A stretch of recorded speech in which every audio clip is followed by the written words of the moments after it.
Major cricket লিগে সাকিবের দলের দ্বিতীয় ম্যাচে ব্যাট হাতে দুর্দান্ত ব্যাটিং করলেও সাকিবের বল পিটিয়ে তক্তা করল ফিন অ্যালিন। বল ফেলানোর জায়গা পেলেন না সাকিব আল হাসান। এক ওভারে তিনটি ছক্কা খান।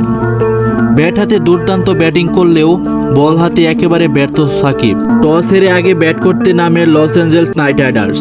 ব্যাট হাতে আজ সাকিব দুর্দান্ত ছিলেন। 26 বলে খেলেন 35 রানের ইনিংস।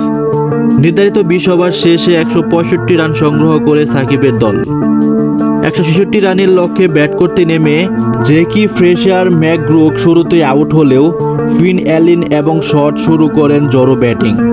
দুজন হাঁকিয়েছেন ছক্কার বৃষ্টি। সাকিব দলীয় চতুর্থ ওভারে বল করে 8 রান দেন, কিন্তু তার করা দ্বিতীয় ওভারে পরপর 3টি ছক্কা খান।